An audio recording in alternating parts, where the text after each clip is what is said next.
Hello বন্ধুরা, তোমরা সবাই কেমন আছো? সকালে শুভেচ্ছা সবাইকে। আসলে এটা আমার বাড়িতে অনেক অনেক কাজের ভিড়ে আমি ভিডিও করাই ভুলে গেছি, তাই চেষ্টা করলাম তোমাদের মাঝে ছোটোখাটো একটু ভিডিও নিয়ে আসার জন্য। এখন সকাল 7টা বাজে। এই যে রান্না সকালেরটা হয়ে গেছে, এখন দুপুরের রান্না শুরু করছে। তার ভিতরে আছে হচ্ছে এই যে আমার ছোট্ট ছোট্ট কোয়েল পাখি, তারা ডিম পাড়া ধরেছে, তাদের কত যত্ন করা হচ্ছে সেটা যদি তোমাদের দেখাই।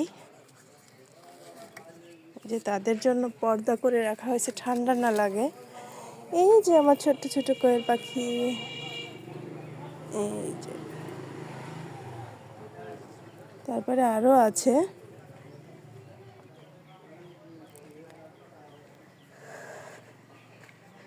আর এই পাশে হচ্ছে আমার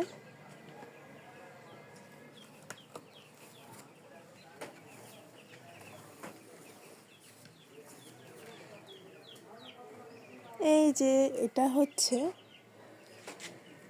ব্রয়লার মুরগির খামার।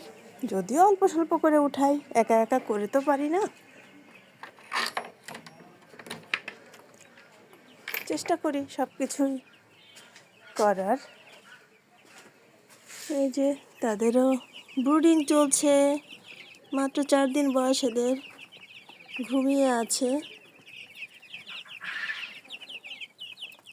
তবে এদের প্রথম যখন আনা হয় তখন অনেক কিউট কিউট লাগে, এখন তো একটু বড় হয়ে উঠছে, 4 দিনে বেশ একটু বড় হয়ে উঠছে।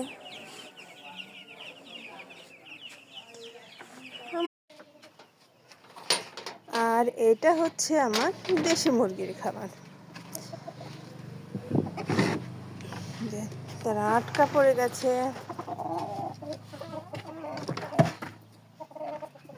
সকালে এমন সময় হয়তো কারো ঘুমই ভাঙেনি, কিন্তু আমার তো সকালে রান্না করে একজনকে খাইয়ে দাইয়ে রওনা করে দেওয়া হয়ে গেছে। আর এই যে এদের খেতে দিয়ে দুপুরেরটাও গোছানো প্রায়, এখন যে শুধু তুলে দিব। এই যে আমার দেশি মুরগির খাবার, এগুলো সব ধান চাল খায়, গম ভুসি এগুলো খায়। যা হোক, চাহিদাও মেটে, পুষ্টি চাহিদাও মেটে। আর এদের আর একজন সম্ভবত যে ডিম পাড়তে বসছে। আর হাঁস পালন আমি নতুন শুরু করেছি, এখনও অনেকগুলো হয়নি, মোটামুটি শুরু করেছি আর কি। এদেরও আটকে এভাবে পালি। চীনা হাঁস খেতেও ভালো, আর ডিমেও যদি বাচ্চা ফোটানো হয় তো অনেক দাম পাওয়া যায়। তো এই যে চীনা হাঁস পালা শুরু করছি। এদের ঘরে 2 পার্টিশনে করছি।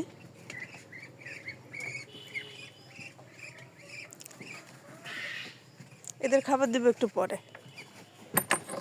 একটু ঘুরুক, তারপরে পাখিগুলোকে খেতে দিয়ে দিয়েছি, এখন ওরা খাচ্ছে। অন্য পশু পাখিদেরও হাঁস, ওদেরও খেতে দিয়ে দিয়েছি। হ্যাঁ, এরকম এক সকালে এতগুলো আরও তো কাজ আছে। গ্রামের বাড়িতে কাজের লোক না থাকলে কতটা কাজ করতে হয় সেটা তো যারা করেন তারা জানেন। শহরে সেমসাম পরিবেশ, গ্রামে না। গ্রামে থাকতে গেলে কষ্ট করে বেঁচে থাকতে হয়।